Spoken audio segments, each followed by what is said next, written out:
Hello and welcome to the More Cheese, Less Whiskers podcast. My name is Dean Jackson, and today we're talking with Victor Thomas. And Victor is a web development firm in San Francisco. They've got lots of great capabilities. They've got a nice business going on. And it reminds us very similar to the conversation that we had a couple of weeks ago with the app developer. And, the same thing is going on here. If you're providing a service that is project based, that you're doing work one time and you're getting paid one time, there's always the opportunity to think about how can you deploy those opportunities? How can you deploy those resources in a way that will yield recurring revenue? So we had a really great conversation about that, about selecting target markets and which direction to potentially go. So I think you're really going to enjoy this one.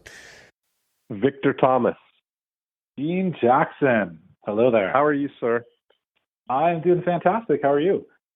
I am wonderful. You heard those words. This call is being recorded. How do you feel about it? Yes, sir. Absolutely. I'm excited. I'm excited to be talking to you right now.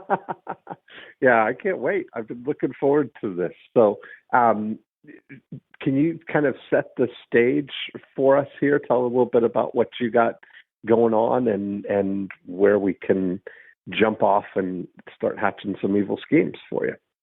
Yeah, absolutely. Okay, so I own a website design business. Okay. We specialize in designing and developing custom WordPress websites for small and medium-sized businesses. And that's about as narrow of a target market as I have, unfortunately. So I think that's probably one of the issues here. Okay. And so, yeah, I've been in business for about 7 years. I have a team of 3 designers and 4 developers in the Philippines who are wonderful, and they do all the design and development work.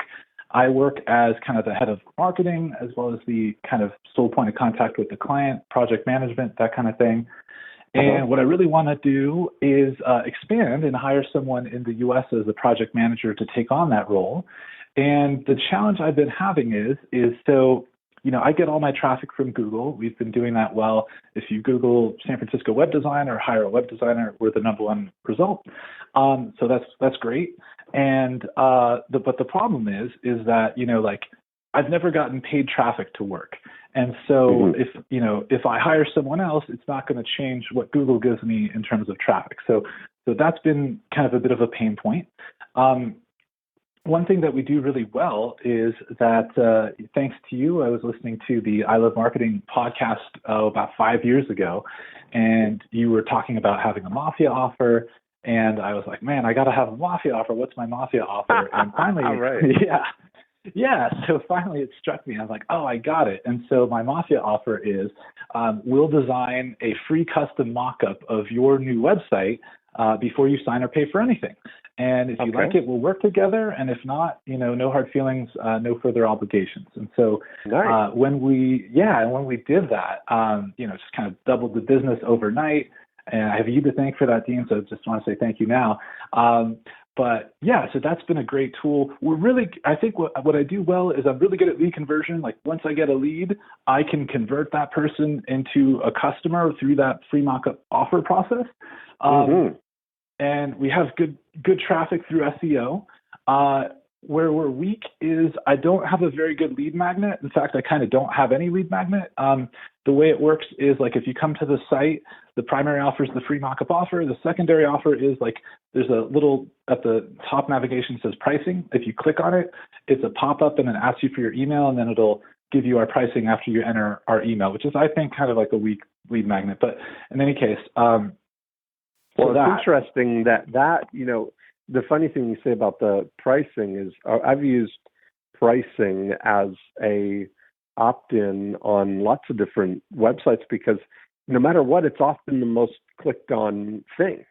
So we've done it with health clubs, with fitness studios, where the pricing guide is the number one thing, like better than any traditional lead magnet that somebody would put on their page. So the pricing guide, even if you were to expand a little bit on it, and turn it into a PDF that walks people through how to, like, where the opportunities are to sort of build the price or save on the price, or something kind of breaks that down. It would be an interesting, a price planner or budgeting planner, or those kind of things where you've got potentially some situations that you may be able to help people get the result they want for less than another with some off the rack plugins, as opposed to developing something that's going to do 10% different than what a standardized plugin could do, or something, Yeah, I've definitely thought about that. Yeah. Yeah. And themes. I mean, it's kind of like, I don't know what you do, but certainly if somebody were to choose a theme or already pre-designed, that would save them some money as well. So that's an interesting thing, but that may not be the direction you want to go in. What types of businesses do you primarily work with? I'm trying to get a sense of what your projects look like. Yeah. That's kind of the problem. So we do kind of everyone. And so I've listened to all of your work. I've really tried to narrow in on a single target market, and that's been a bit of a challenge. But so we'll do lawyers, law firms. We'll do wedding photographers, furniture makers, restaurants, B2B SaaS companies, real estate management companies, real estate agents, preachers, biotech companies, product manufacturing, so you cleaning. Do whatever comes in the door. Catch we can as do catch that. can. Yes. And it's all custom. 100% custom. We never use pre-made templates. The way I like to explain kind of what we do is, like, we don't make the best website in the world, but we do make the best $5,000 website in the world, right? So we're kind of in that. Yeah. So, like, it's kind of in that middle of, you can't maybe pay $50,000 to an agency, but you get almost exactly the same work for a tenth or whatever of the cost, that kind of thing. So, right. Okay. Then that's what I was going to ask next, is what's the price range of the project? So it's from $5,000 to $20,000, with the average being around $7,500. And so yeah. But that brings in another issue of, like, I really like to scale. I'd like to hire a project manager. So there's the issue of, like, I really probably would only trust the project manager with the $5,000 ones to start, as opposed to like those bigger, high, business to business SaaS companies that are really intense. I probably need to continue working with them for now, that kind of thing. So, And how long does it take you typically to do a $7,500 website? How long is the project? And so that's another problem too. So I would guess, and this is a pure guess, like 3 months is the average time from start to finish. But sometimes they take a year, sometimes they do it in a week. So it just really depends on who I'm talking to, who I'm working with. They all want it in a hurry. There's almost like an inverse correlation to how much of in a hurry they are to how long the project will take, because those are the people who don't have their act together for some reason. So, but gotcha. It's kind of all over the place.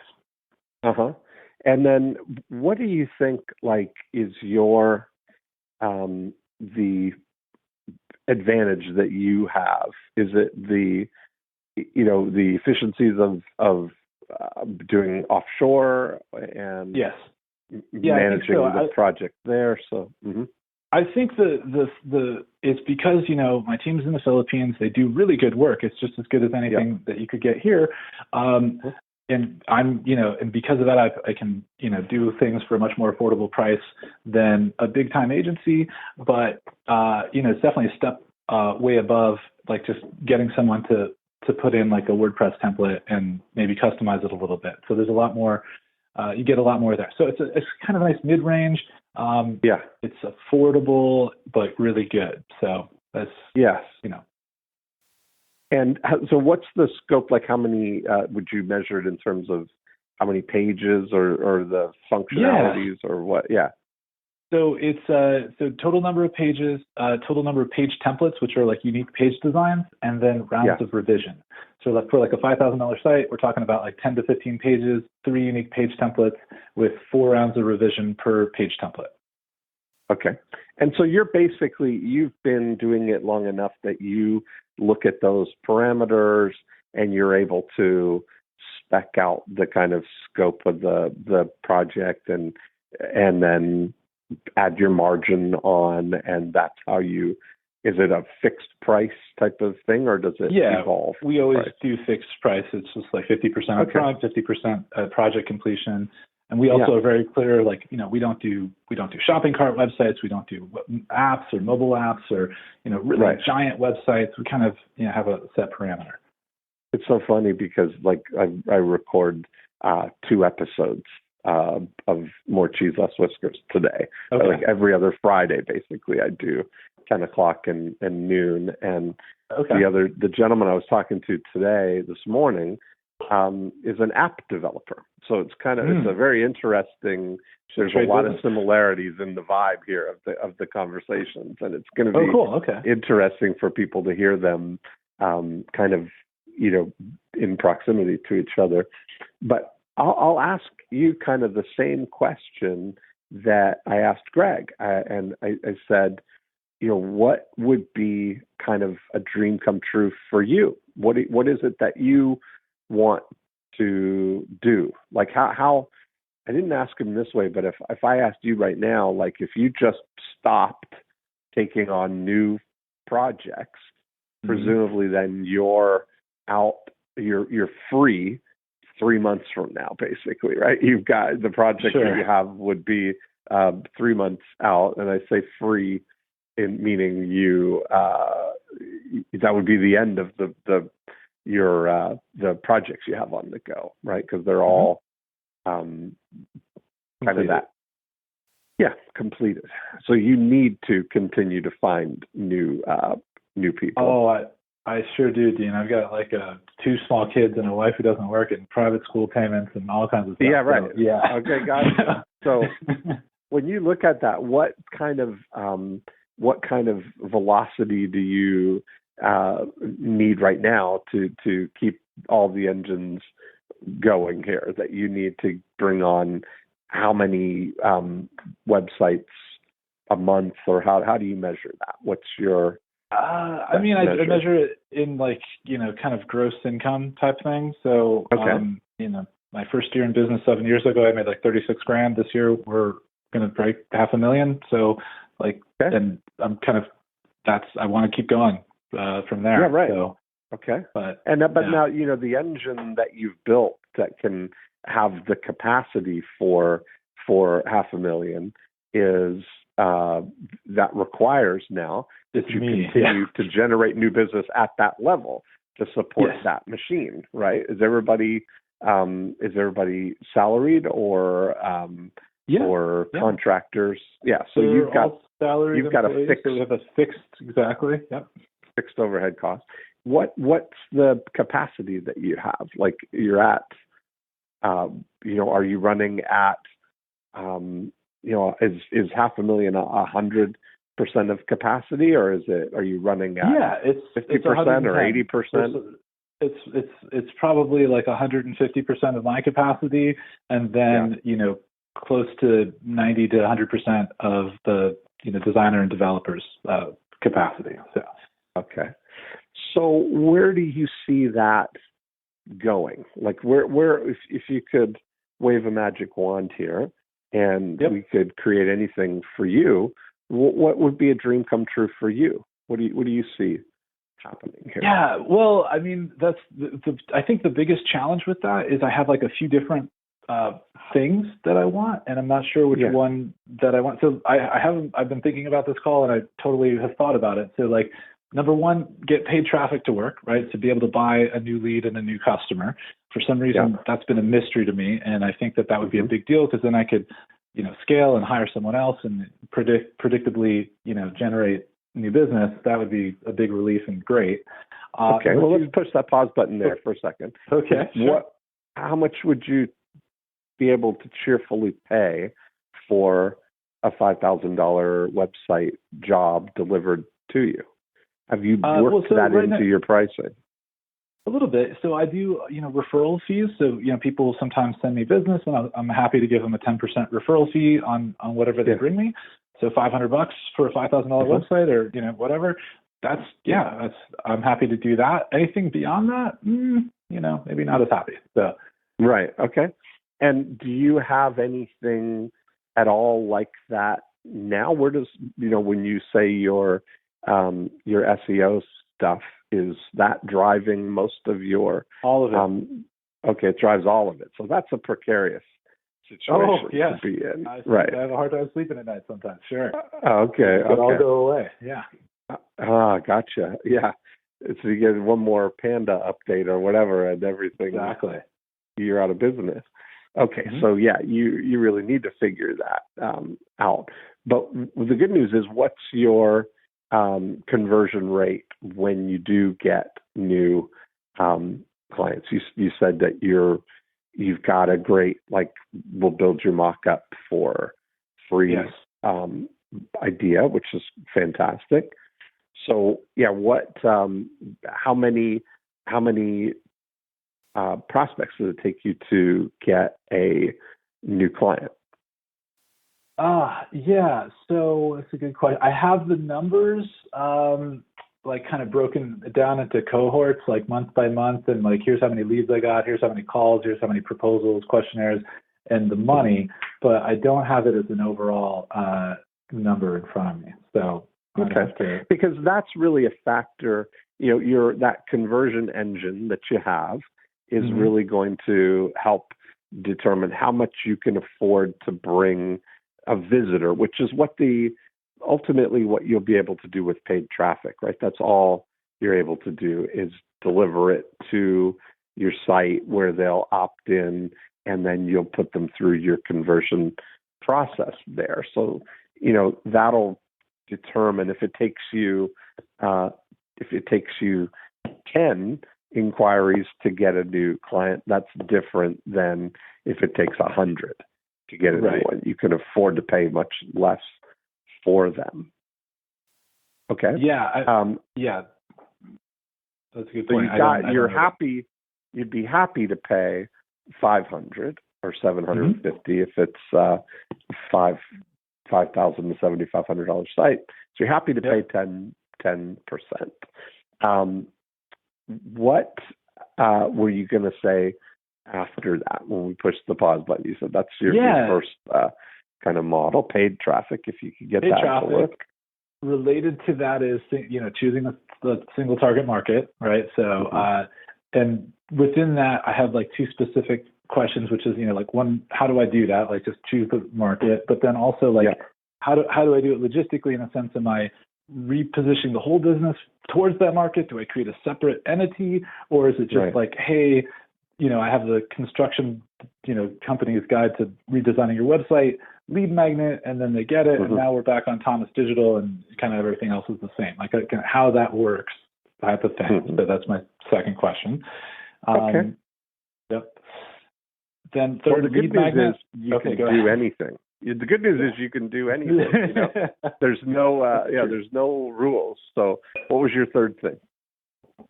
Any kind of good lead magnet, so, should I write a book? Should I do... Well, that's going to be determined by who we select as a target market, and ultimately what you're going to be able to do for them. That's how we then craft the very best lead magnet to, set up the conversation that leads to the next thing. Exactly. The next step, right? So it's all a factor of determining who the target audience is and what we're gonna do for them, which is at this stage all about what's the dream come true for you, because you get 3 months from now you don't have any ongoing obligations, right? You've got an engine, you've got a capability, you've got a team and a unique way of working together that you could steer in any direction. And you've got the opportunity that literally 3 months from now you are I say free, but if you didn't take on any new people, you're literally out of business too, right? Sure. So you get to create anything that you want. My dream come true. Yeah, there we go. Here it is. Okay. So it's actually my bullet number 4 that I was going to say, which was become a thought leader or become an expert at something, related to obviously website design, marketing, whatever. And so the dream come true scenario is, you have your money making websites plan, right? So like the dream would be, I don't have to make custom websites for people. I just make. Right. I'm an expert in some industry. I'm the thought leader. I've got a marketing system, and I'm selling you a marketing system which happens to have a website. Maybe I've got 5 templates for them, but I've got a whole system. It's a fixed price, and I don't have to manage your project, and it's a real business, and it's scalable, and it's not like me creating a unique snowflake for everyone. That would be my dream come true scenario. And I have paid traffic working for it too. Like that would be, oh my gosh, that would be the best thing in the world. So perfect. Okay, so now we're getting somewhere. Mm-hmm. So, did in the Breakthrough DNA book that I explain all the 8 profit activators, one of the things that I talk about in there is a company called, or a website called, WeShootBottles.com. Sure. And they are a commercial photographer, and all they do, apparently, is shoot bottles. And so when you go to their website, WeShootBottles.com, it's a beautiful website and completely focused on everything to do with bottles. So they've got all these great sample images of great looking bottles. And then, if you've got a packaged good that comes in a bottle, it would just make total sense that you would go with these guys rather than go with a broadly based commercial photographer, right? Who just happens to list bottles in one of the capabilities or the things that they can shoot. So when you look at it, it's that specialized. But if very cleverly, they also have a website called WeShootCans.com, which shows nothing but cans. And so, the great thing about that is all the back office stuff, the delivery of that is, I don't know for sure, but I'm almost certain that there's no difference in the camera that they shoot the bottles with versus the cans.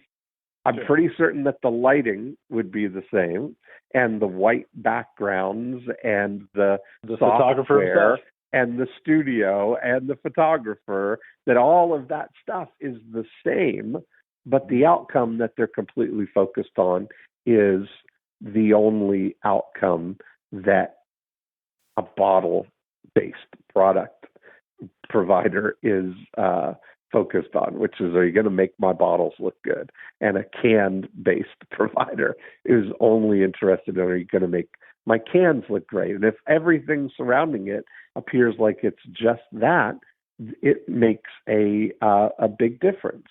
We're in a situation now where there's so much opportunity to micro specialize. I was just reading today, there's a company in New York and Chicago, and there's this new thing that they're calling ghost restaurants, which is pretty interesting. There's an article about it in the Chicago Tribune. 9 restaurants, 1 kitchen, no dining room. Virtual restaurants open for online delivery. So there's a new trend in cities where restaurants are opening up 1 kitchen. They're creating several consumer-facing brands, restaurant brands, partnering with Grubhub, whatever. Partnering with Grubhub, and they don't actually have a restaurant where you can go and eat. They only exist on Grubhub. And so they create these brands, they have the menus, but they're cooking all of it in the same kitchen, the same back office, right? But they're appealing to whatever that person, whatever that, the consumer wants. And so I wonder, if I think about your situation, I think about your back office, right? Your capabilities as the kitchen, that you can create anything, that you've got that opportunity to potentially have 9 brands that all operate with the same kitchen and the same cooks, right? So you could, if we take that, even if we take it completely one-to-one, what if you had a website that only makes bottle-based websites? I mean, it seems crazy, but if that's the thing, that, if it works for the photographer, it's the same potential thing for the website,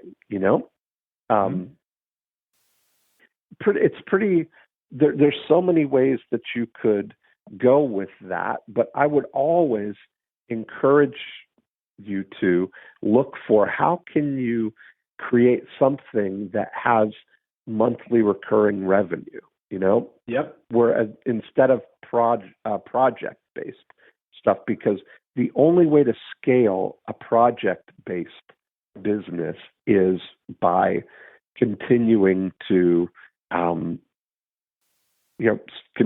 scale it bigger and bigger, which if you're staffing it with employees requires that you continue to produce at that increased level, But if you were to take the resources, to take that model, what I recommended to Greg, the app developer, is taking this mindset of doing a one-for-one model, like where you do one project for a client, and then you develop one for you. That your intention is to syndicate it, and there's lots of opportunities to find and provide syndicated websites, where local providers could get a specific website that's made just for one, area exclusive and industry exclusive. If you had if you had a cafe, the classic cafe website where it's got all of the components that a cafe would need, or a massage therapist, or a anybody who's running a local type of business, that could be a model, the way I do the real estate websites, Yeah. Have you heard of the Agent Evolution, I think it is .com website? Yeah, they're one. That's another. I mean, there's lots of them now. I mean, right. Especially real estate. It's very crowded in real estate. Yeah, I mean, I've been doing that. I started that in 1999. Wow. And, yes. Yeah, and so, but it's really interesting. I've been doing that business nonstop for those 17 years, and every year I have a annual event with all of our realtors for that. And 2 years ago, I had the event, and it was amazing. But we did a count on the people. We still have 6 of the first 10 websites that we did are still with us. Yeah. What? Wow. And that's, so you look at that, and, I look at that model, and you realize, okay, that's a stable, long-term, recurring business. Yeah. And, that's what you've got the opportunity to do that. You've got the opportunity to set it up that way. And just because I look at that, I have another, have a company called 90 Minute Books, and we help entrepreneurs write books. And that business is more like what you're talking about, right? That business is a business that is project based because we take somebody through a project to create their book, but then we need more people to do books. So that requires a recurring system to continue to get new people who want to do books. But we've got a whole infrastructure and team to support that. We have to do so many books just to keep that engine running, and the profit comes in the being above that, right? Yep. So it's not it's not a 1-to-1 profit ratio, that they're not, because it requires your baseline infrastructure requires certain revenue levels. Okay, so my question then is, do you have a process or what have you for identifying a target market? If there's so many options to choose from, what criteria should I be using to choose? Yeah. Sure. So when you look at it, what do you know? I think if you look at, do you have the capability to build replicatable websites that could be right?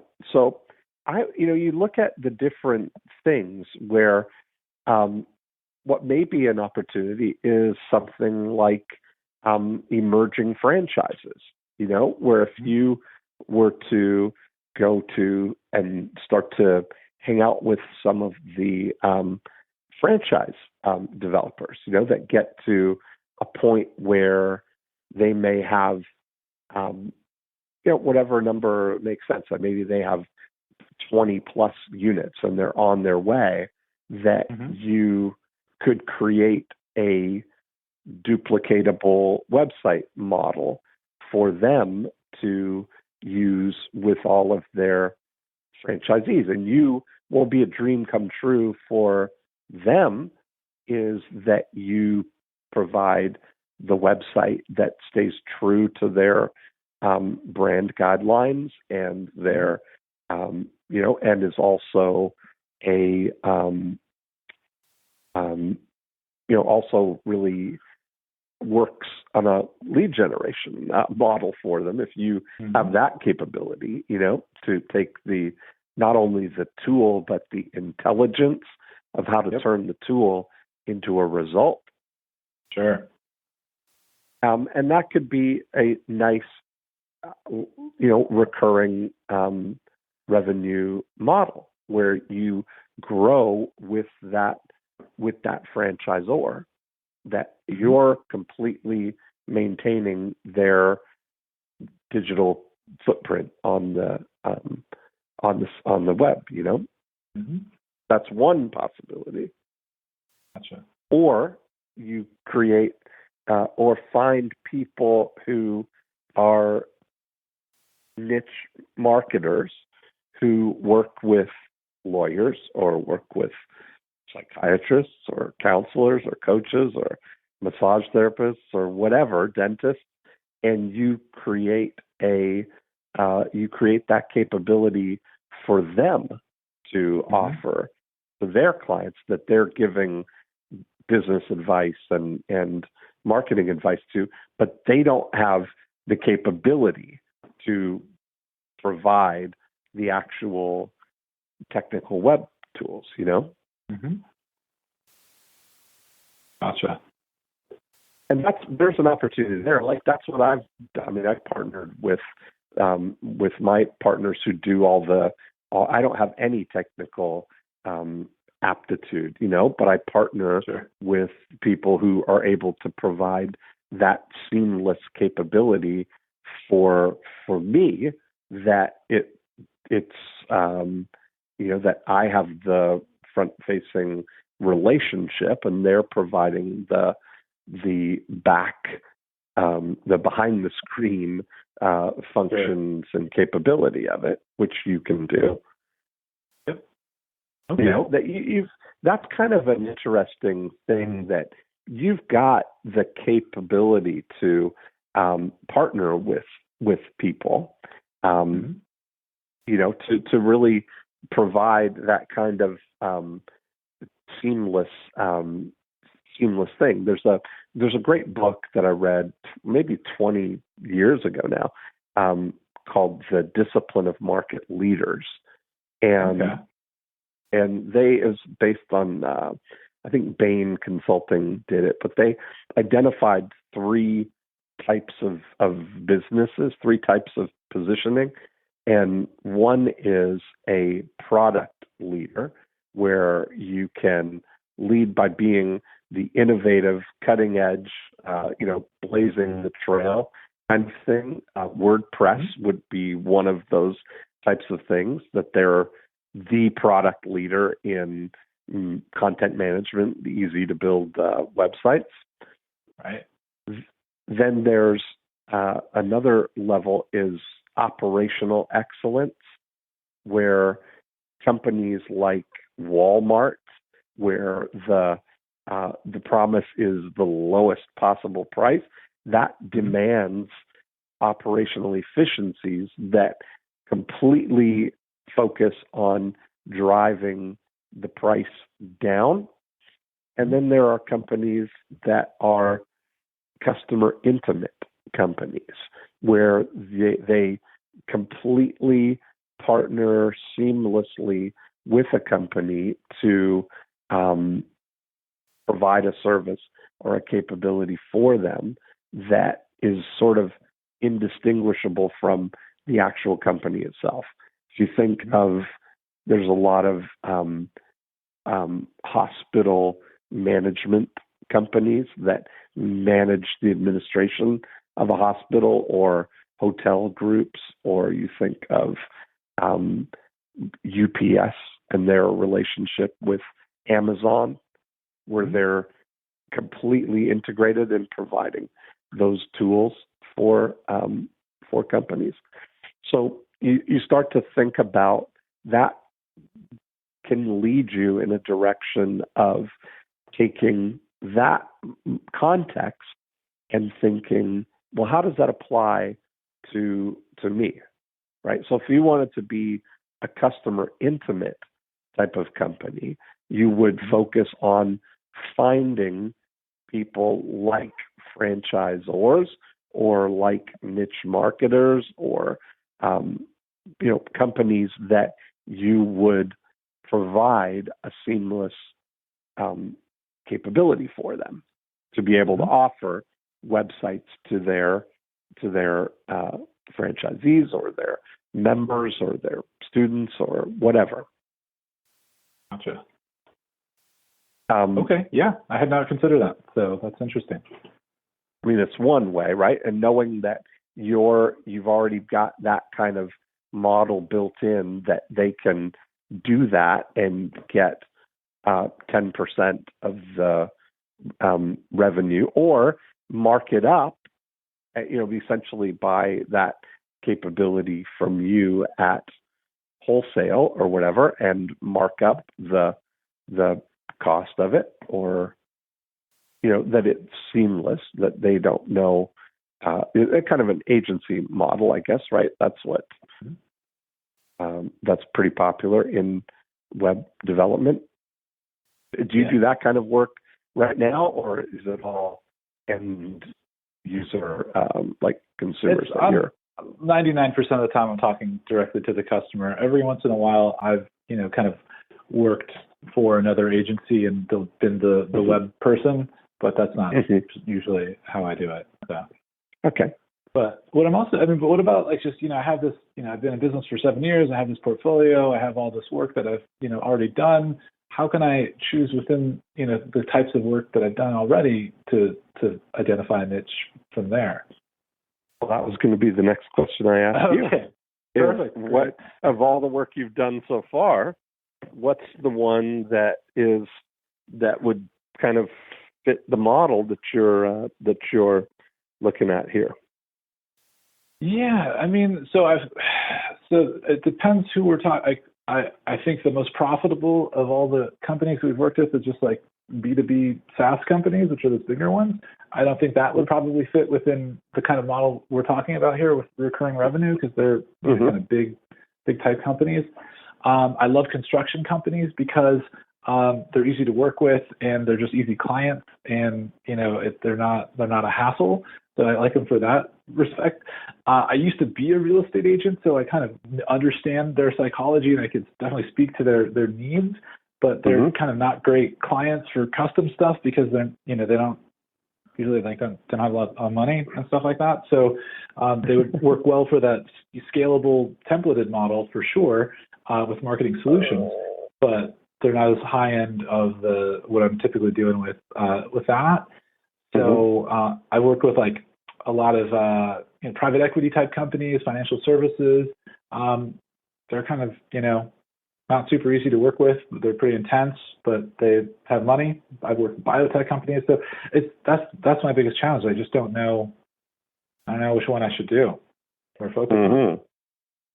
Well, and I think that it ultimately comes down to picking one. Yeah, there's no. It's like what's going to get you to that goal. What I would like to see for you is that right now, 100% of your revenue comes from project-based work, which 80%. So like I get 10% of maintenance clients and 10% of ongoing stuff. But yeah, there you go. Most of it. Yeah, that would be a really interesting thing to start to think about. Could you create a template? Could you create a syndicatable website for a specific niche? And the price is going to really be determined by the value of what you're going to be able to create. So you either look at creating an individual opportunity for a local business to provide stuff, like to provide website for them that they pay, a monthly fee for, or providing the result of the leads for them, But is it, and a part of it is like, are you more, interested in, invested in the technical build of the websites themselves, or the result that you can create by using the websites? Where would you rate your capabilities as an organization? Yeah, so that's been a bit of a challenge too. So I love marketing, right? Like just like you, I love marketing. That's my thing. I love thinking about it. What's interesting is like that's not what people pay me for, and so and a lot of these small businesses that come to me, it's really not even the primary concern that they have. They just want to have a better looking site because they're embarrassed or their competitor got a site or something like that. Right. But yeah, no, I would love to have, and I think I would do okay at like, having results-oriented sites of like, hey, we'll actually get you more leads or more traffic or whatever. Right. So I like that part of it, and I'm not, I'm not technically, that's not my thing. So. Yeah.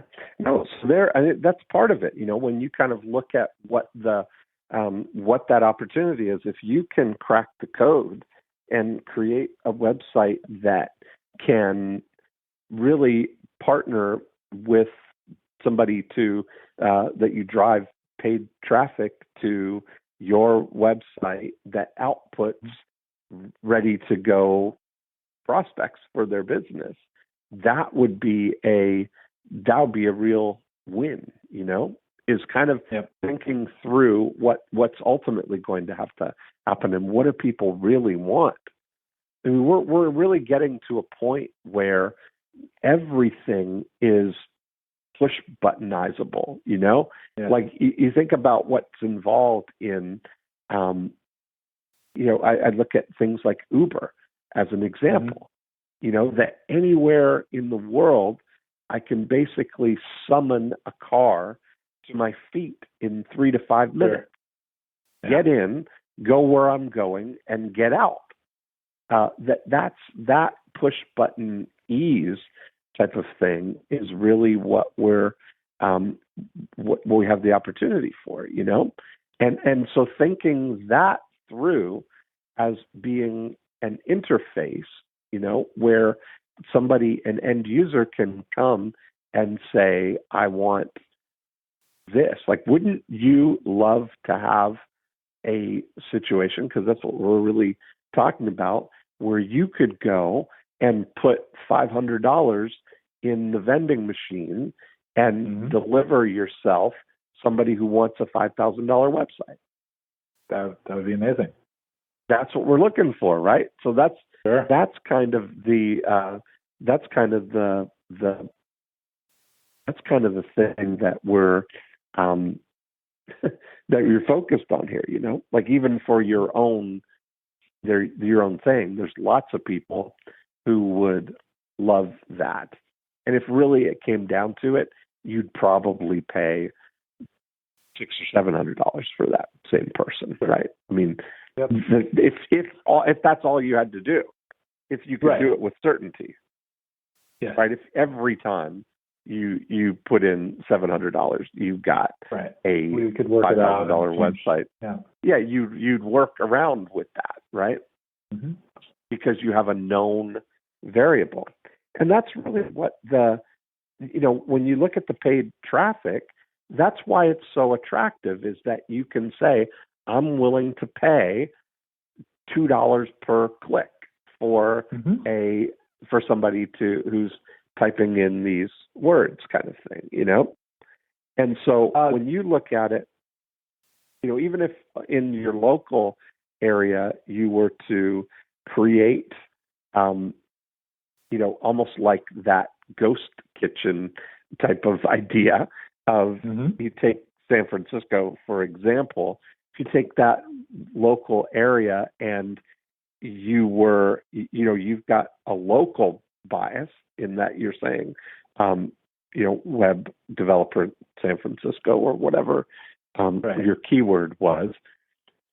But what if it was like that you had the 9 niches like that were the We Shoot Bottles equivalent, where if it was websites for massage therapists, if you came up number 1, or websites for financial advisors, you came up number 1, or whatever their particular niche description is, there'd be far less competition that way, than just web developer, because that's what everybody's they're just thinking about themselves, right? That somebody's looking for, because they can help anybody. But what is the We Shoot Bottles equivalent for you, right? What are the most searched ones? Do you have access to keyword research tools and things that could show you what the most common way to fill out the words websites for, and then what comes after that? Yeah, I mean, Google, keyword tool or keyword planner and SpyFu and stuff like that. Sure. Yeah. So that kind of an interesting thing, if you took I wonder what the most common one would be, if it was websites for what would be an interesting thing. And then, a lead, then a lead magnet, it becomes easier, right? Where now you've got the website ideas for whatever business that is, that it becomes an idea guide for them, that's compelling. It's not about you as a developer, but it's about identifying the invisible prospect who's looking for to build a website. The first thing that they're doing is getting ideas too. That would be compelling for them. So you're not trying to answer your question. So when it comes to going back to that lead magnet idea or just paid traffic, like, and this is probably a rhetorical question, but like when paying for traffic either through Google AdWords or Facebook, it's always to a lead magnet, right? It's never to just like, free mock-up or something like that. It's a free mock-up is a little further down the line, right? Like I would rather, I'd like to see, because that way people are, that's when people are moving forward. Your free mock-up is I would call that a profit activator 4 offer, right? Like that's something that would, once you're educating and motivating people, the next step might be the free mock-up, right? So the profit activator 2 is where the lead magnet comes in. And that is really about turning an invisible prospect into a visible prospect. So we want to get the invisible person who's going to Google and typing in websites for whatever they fill in the blank there, right? Mm-hmm. Websites for financial advisors or websites for lawyers or law firm websites or all those things. If you nicheify it, that now they see the 2017 law firm website idea guide, or that it's the top 10 law firm websites. You've researched and you show what the lay of the land is for law firms, like what's cutting edge kind of thing. That would be compelling for people, right? Like if they have if that's where they're starting, they want to get a sense of, well, what are successful law firms doing? What's winning right now in the law firm field kind of thing. And that's going to now get somebody, whoever asks for that, has indicated to you, now they've gone from being an invisible prospect to a visible prospect because they asked for the idea guide for law firm websites, and I mean, that's clunky, but you would, wordsmith this that's the essence of what it is that we're offering. Now you know that they are a law firm or considering building a law firm website, and now you know who they are because they've left their name and their email. So you fulfill that with a guide, but now you get to engage in a dialogue with them. Right. And you get to lead now to the next step, which might be, you can check out their existing website. You can engage in a 9-word email type of dialogue with them to find out, are they willing to engage in the dialogue? Are they friendly and cooperative? Do they know what they want? Okay. Do they know when they want it? And would they like us to help them? And if they were, then the next thing is, well, we can do a total mock-up for you of what the website might look like, absolutely free, complete with a price. And, you could use that. We in real estate, we use the pinpoint price analysis where you could do a pinpoint price that this is the price, no surprises, no add-ons. You're removing all the friction that somebody might have in getting bait and switched into a low price quote, but then you want the buttons to be actually active so that when you click on them, that's $150 each per button activation fee there. And then all of a sudden, what was the $2,500 website turns into the $5,000 website. Sure. Yep. And it's a friction-filled experience, So you've got that opportunity to do that. Once somebody, you just focus on the cheese in the lead magnet, which is the ideas and the best practices and the things that are the winning websites now. I would do a word palette to come up with what are the right words that you would use to describe that, but then you have a great title for it.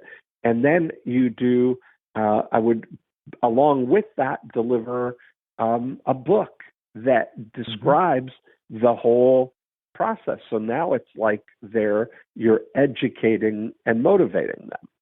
So you give them, you compel them with what they want, you educate them with what they need so that they know, what to do. Like, so we, on the real estate side, we offer a free November 2017 report on Winter Haven lakefront house prices.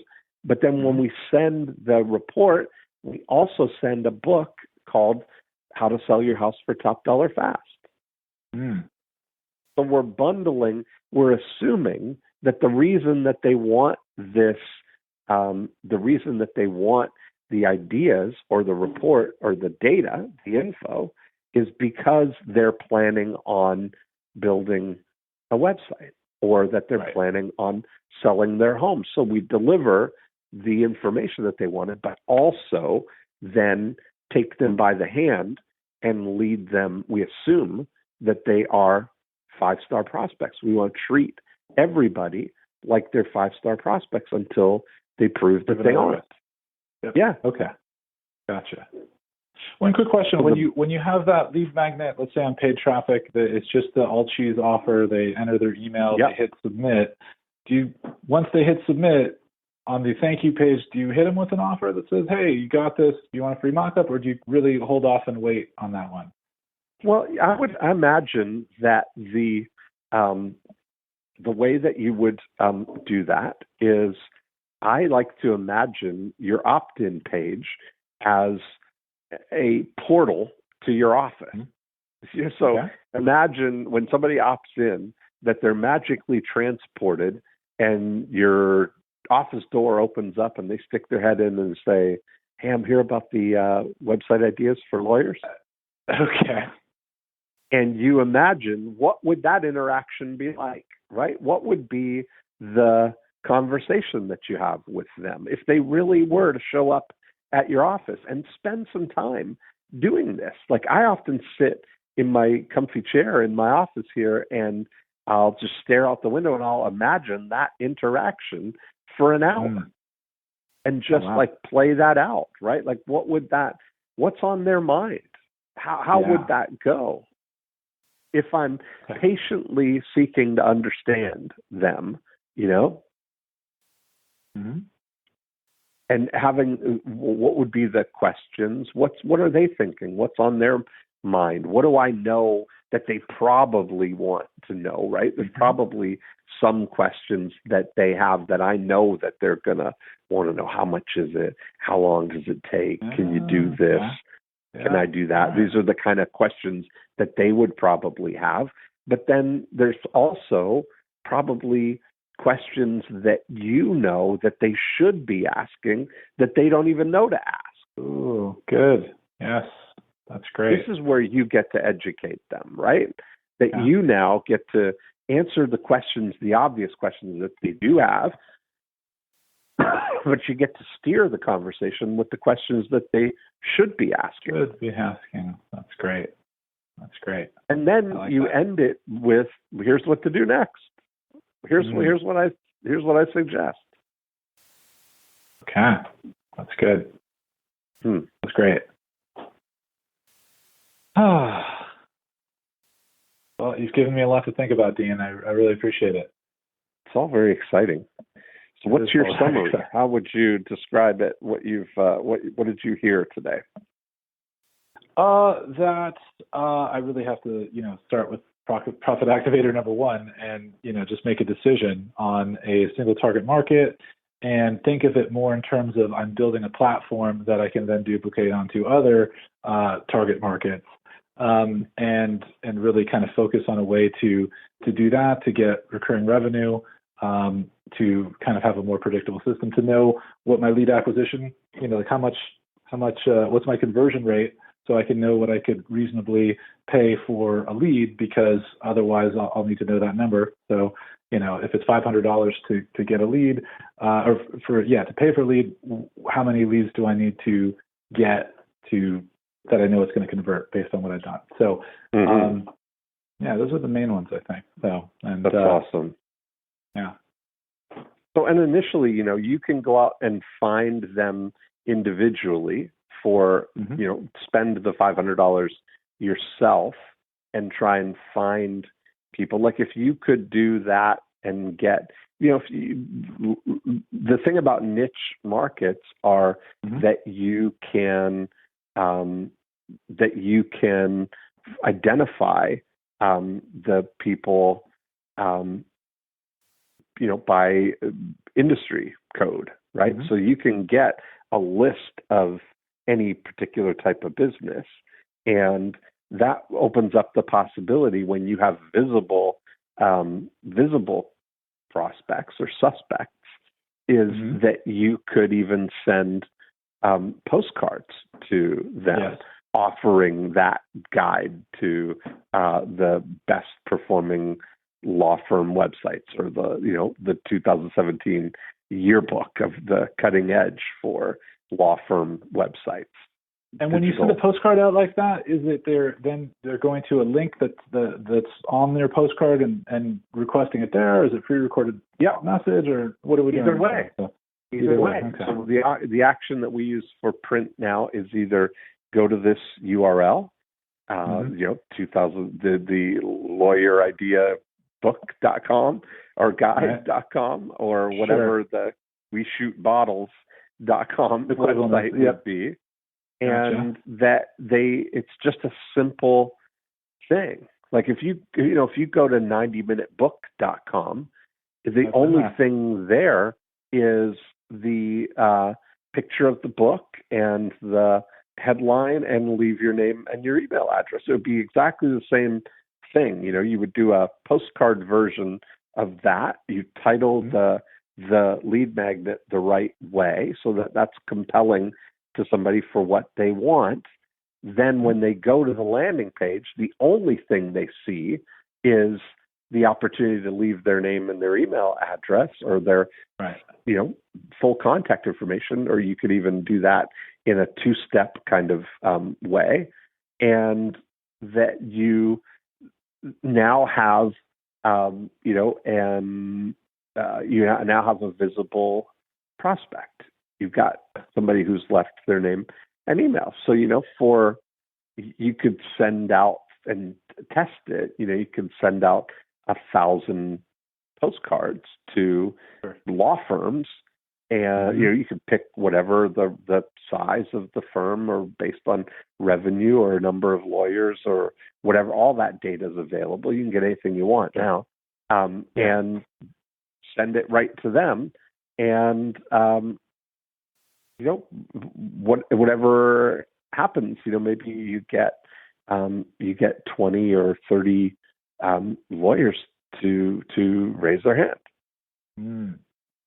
And now you're engaged in that dialogue with them, or you do that same thing. You do a Facebook campaign to that target audience, whatever targeting is available on Facebook by industry. Yes. You ever used LinkedIn ads before for direct response, out of curiosity? LinkedIn ads, is that what you said? Yeah. No, I have not. Okay. Yeah, me neither. I've always been curious. So, okay. Yeah. But it could be, certainly that's a great spot to find industry-specific things, business-to-business things, which is what you're looking for. Absolutely. I love it. Awesome. It's been fun. Yeah, no, I really appreciate it, Dean. Thank you so much. This has been awesome. Thanks, Victor. I'll keep in touch. All right. Thanks, Dean. Okay. Thanks. All right. Bye. Bye. And there we have it. Another great episode. I really enjoyed that conversation. I think Victor's got some amazing opportunities here. And, it gets back to selecting a single target market. You get to see where the need is for your business. So if you'd like to continue this conversation, you can go to morecheeselesswhiskers.com. You can download a copy of the More Cheese, Less Whiskers book and be a guest on the podcast. Just click on the Be a Guest link. If you'd like to see where the big opportunities are in your business, go to profitactivatorscore.com and try out our Profit Activator scorecard. I look forward to talking to you on a future podcast. Have a great week.